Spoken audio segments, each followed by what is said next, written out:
And we're back. Welcome to another episode of the House Husband Diaries. As always, I am your host, Carter C. And as I get situated every time, I need a clicker. I need like some way to start the recording on my computer, like remote controlled. It's probably too old for that, but one of these days we'll hire somebody to hit play for me, right, or hit record. We are still on themes, as I have said in numerous videos. I have themes for days. And at one point, so I'll just go ahead and float this idea, and I'll try to remind you guys in each episode. But I was thinking about maybe doing like a March Madness, basketball bracket. I know most of y'all may not care about sports. Maybe a lot of you do. I don't know. I have no idea. I've never asked anybody in the chase about their affinity for sports. So, but what I think is neat about the bracket challenge, and with March Madness, you have 64 teams. I think they moved it up to like 68 teams. Minutia, who cares? But since I have so many themes, I thought as we go through the themes, maybe sometime in March I'll be through like 30 themes. I think you need like 32 for a big bracket or something. And maybe we could do like a bracket challenge of who get everybody to vote. Maybe we'll do a live show. Maybe it'll be like a marathon. Who knows? Maybe K-Pro and Cal want to get involved, or somebody, Gypsy's Kiss, Toby. But all these themes that we have, and then we can, and then people can kind of vote whether it's a live show, marathon, or just series of comments or something. But anyway, I was thinking about doing a bracket challenge of what the searcher community thinks are the top themes as they battle each other, and we'd have to figure that out. But I just want to float the idea. Thumbs up, comment if you like that idea. If you want to do that, if you want to put your vote in. I think it'd be cool to see what the searcher community thinks is as a collective whole, what some of the more important themes are. All right. Today's theme is laugh. And it really goes back to, you can laugh at that if you want. I thought it was a really interesting one. I laughed at myself. So I'll get to the specifics, but there's laughing in there, and I wonder, because when he hit the chest, Forrest says he laughed at himself, and he goes, Forrest, did you really do that? And so I wonder if that's a subtle hint in some of the stories, because let's see, I have 9, I believe I counted that right, 9 mentions of laughing in the book. Now trust me, if you have a good life, and Forrest has had a good life, and you tell stories, there's going to be stories with laughter in there. So it could be nothing. These are just themes that I pick up on in interviews, that he is asked questions, and in his answers, he says some of these. I mean, he's got the same stories down in a lot of the interviews, but I'm just trying to pick it apart here and say, hey, maybe this is a theme that helps you. Maybe it's a theme that helps me. Maybe it's a theme that helps somebody else. So without further ado, the theme of laughter in The Thrill of the Chase. As always, I'm reading from the 11th printing, 11th edition, and we'll start on page 17. He's talking about here his dad, excuse me, his mom, and right on cue, the pup makes his entrance. Just so all of you know, I got one of his favorite toys, the non-squeaky one, in his bed, and I put it over here so he can come in and lay down. And he goes and gets a squeaky toy. So, honestly, cannot control this. He's a free-thinking dog. So, let's get down bottom of page 17. And he's talking about the janitor, I think, and she didn't like his dad. And he said, and my mother always took his side, so that was 2 against 1.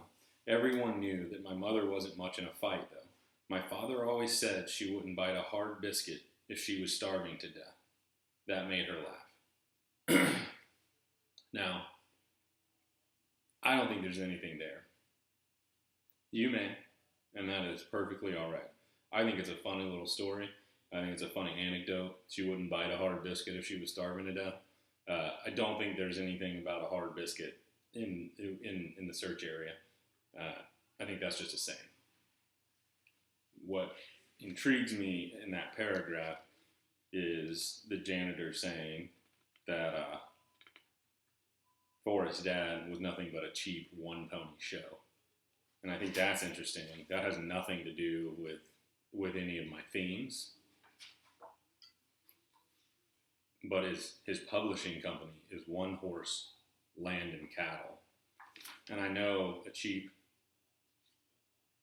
one pony show is probably like a cheap one trick show or something.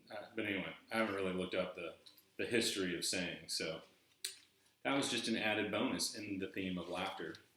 All right, page 20. Skip over the book or the picture of the school. Page 20. No place for biddies. One said to the other, talking about me, of course. He'd run away from home, but he's not allowed to cross the street. And they laughed real hard and didn't even care who heard. So, I will tell you this. An upcoming theme is care. Didn't even care. That shows up a lot as well. So be looking for that video in the near future. However, it's fascinating to me. You've got, as I've said in a number of videos, these themes come up in the same sentences or in contiguous sentences. Forrest said the clues are contiguous in the poem, but the hints are not in order in the book necessarily. But when you look at some of these themes, they're just it's not like when I read this to you guys, when I do these videos, when I do my research, it's not like I see a theme on this paragraph, and then 3 paragraphs later I see a theme, and then 4 paragraphs later I see a theme. It's like this paragraph has 3 themes in it, or 4 themes in it. And then maybe 3 paragraphs have nothing, and then the next paragraph has like 3 themes in it. Or there'll be the end of a sentence, and I don't know that that's on purpose. I'm just saying these stories have some sort of theme to them. So I'm trying to parse them out in these videos and say, hey, does this ring a bell to anybody? Because this is driving me bonkers. All right. So he'd run away from home, but he's not allowed to cross the street.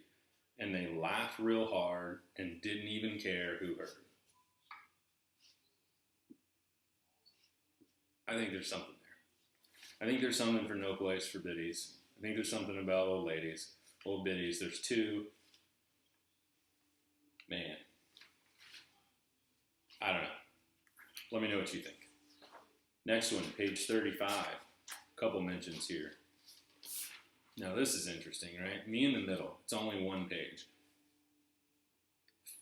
Father on the Banco, I think, is the name of that title of that chapter. That's only 1 page. There's a couple of chapters in here that are only 1 page. They're such short stories, and I wonder if there's more to those short stories. Why would he put them in there if they're only 1 page and there's only a couple hundred words? I don't know, but it's intriguing to me. Why have such a short chapter? Because people are going to overlook that, All right, page 35, me in the middle. The Indians really had fun, sometimes running into each other in the chase, the thrill of the chase, and falling down, laughing. So this sentence has Indians, which could be brown, really had fun, sometimes running into each other, running across fields, but that's running into each other. In the chase, well, that's just blatant, the thrill of the chase. Falling down, and laughing. Okay, so 1 sentence has like 5 themes. Am I looking too much into that? I don't know.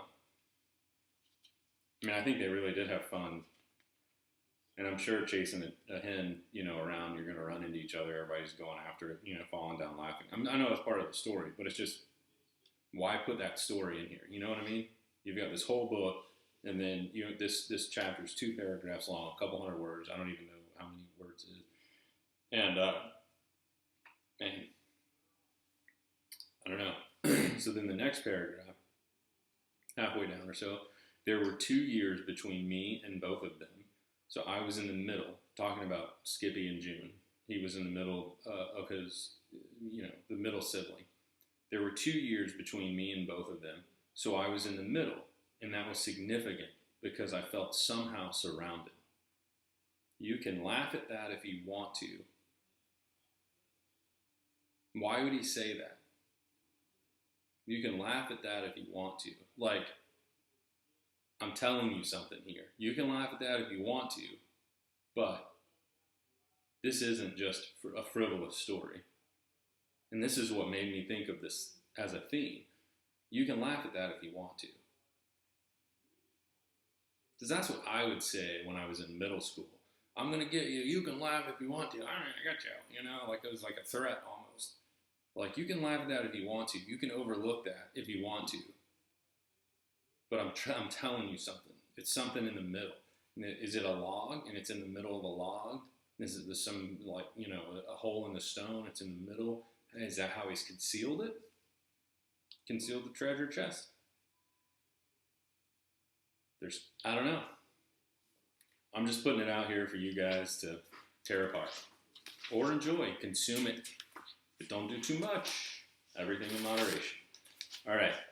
Page 47, the Totem Cafe Caper. Here we go.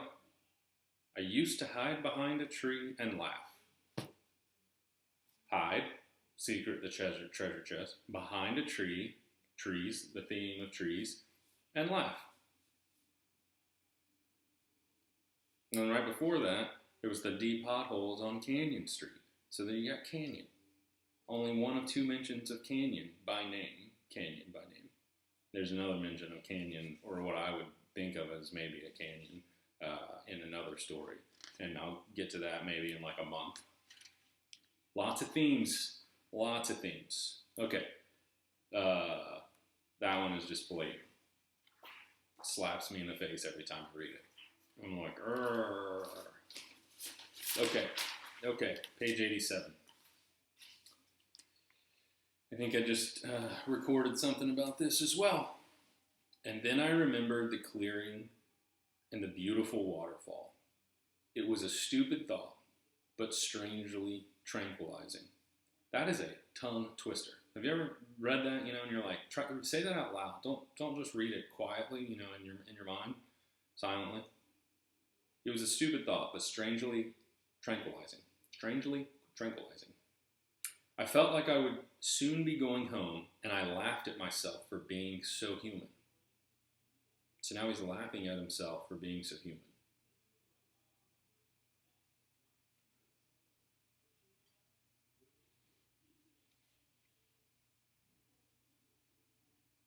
He remembered a clearing and a beautiful waterfall. And the other thing is, another theme, well, there's other themes in there too. Get to those. We'll get to those. All right. Page 98. You can laugh if you want to. I laughed at myself. I don't know. Is that just a way of speaking, a form of speech? He's just messing around, or is it? Or is he just leading us to something? Oh, page 98.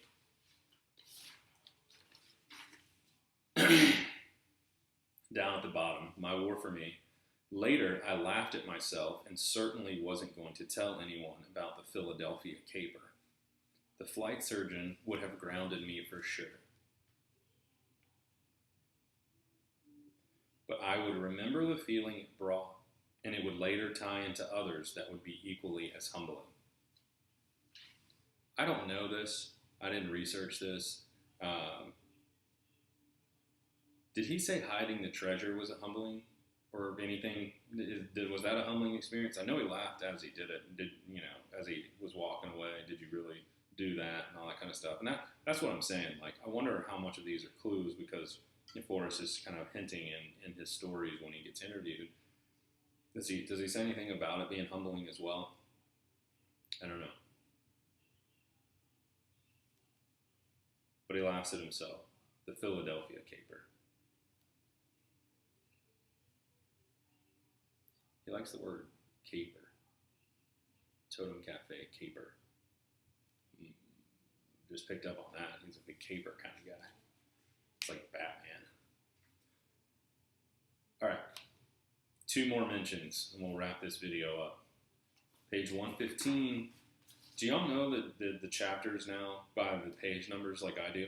Or am I just like a complete number dork?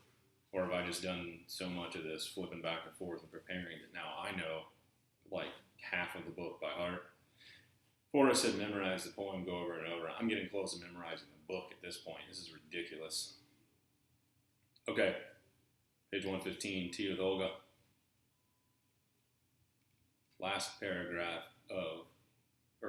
sentence of the first paragraph. She knew I wanted to expand my art gallery space and declined, of course, so we laughed and drank red tea. I'll say this over and over. I don't think there's anything with the colors of the tea. I could be totally off. Maybe there is something. Maybe I'll come up with something later on, but I think it's I don't know. I don't know what he's trying to say there. Everything that I've heard from everyone else, and I haven't heard everybody's theory about the colors of the tea, but everybody I hear throw out something about the colors of the tea. Like they go, hey, something's wrong with the color of the tea. And I go, yeah, I mean, I can see that. It definitely sticks out. But every theory I've heard about what it could possibly mean has not resonated with me. I'll just say it that way. I haven't been like, oh, I think they're onto something. I'm like, oh, that's interesting. That seems like a lot of research and not a lot of,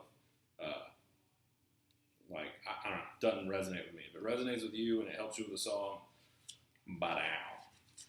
But they laugh, they drink red tea. I wonder how much of that is just,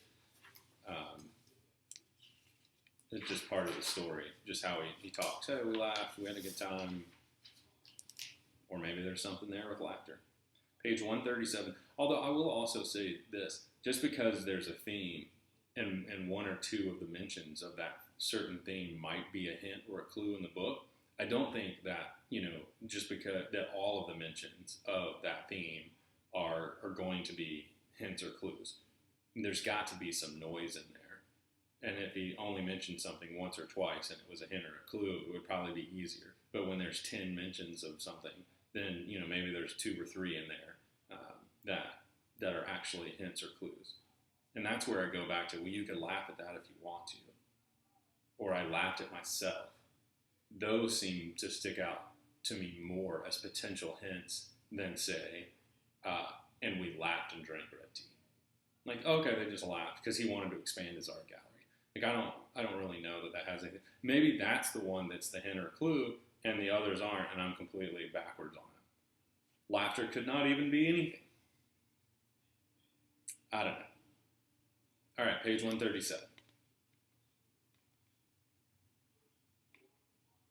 Top of the page. Those words from Millet's poem. Poem. I guess some people say poem. Am I supposed to say poem? If you're still watching this, whoever keeps writing stuff about how I pronounce poem. I don't really care, but it's really funny. Poem. Okay, poem.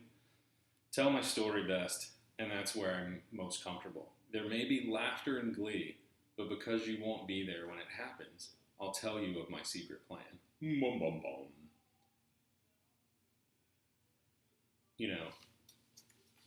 It's interesting because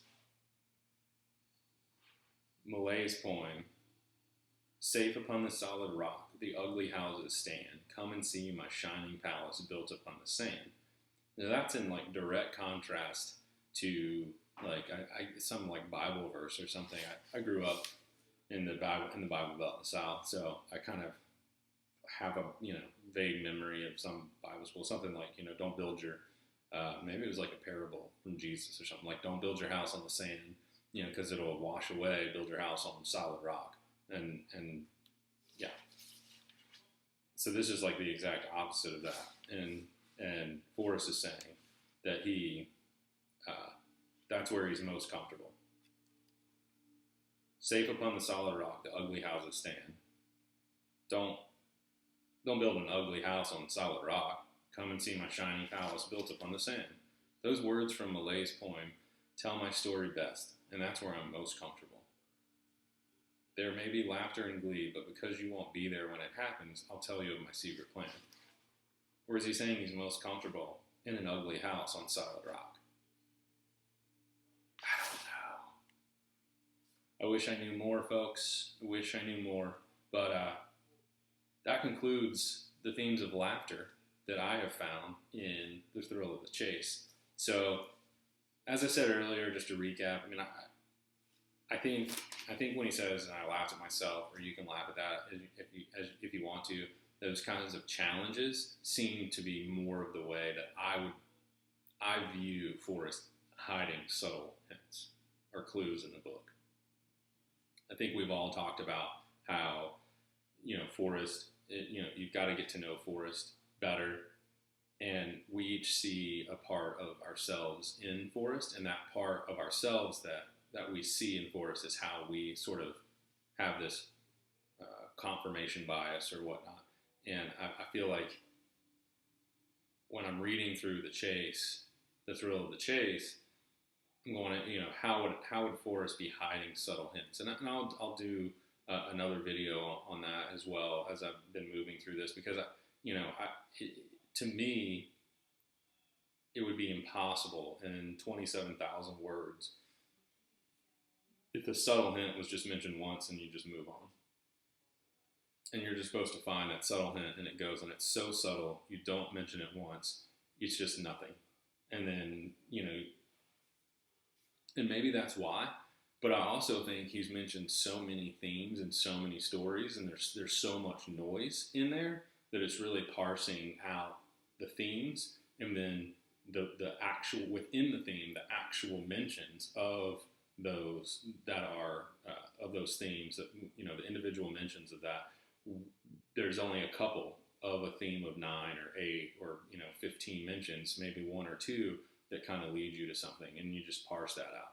But that's more enjoyable for me, less enjoyable for others. Like I said in one of my first videos with Where Warm Waters Halts, making a list of 1,500 hot springs in the Rocky Mountains and then saying, well, it can't be this one because there's no canyon, or it can't be this one. Like, that's boring to me, and I wouldn't be in this chase. That's also has nothing to do with reading the book and the poem. So at some point, when I get done with this, or as I'm doing this research, I will get back to the poem, and I will get back to a map, and I'll try to start formulating a song. Until then, I'm going to keep doing these themes, keep pumping out videos every day. If you're still with me, like, subscribe, do whatever you got to do. I really like the, putting these out. It's cool to see how the number of views are shooting up.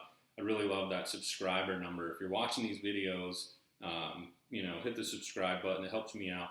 And you're obviously watching the video, so it's helping you out, at least for entertainment purposes, if not intellectual stimulation. But other than that, thanks so much for putting up with me, for listening to me, for commenting, encouraging. And we'll catch you on the next episode of the House Husband Diaries. And until then, have a fantastic day.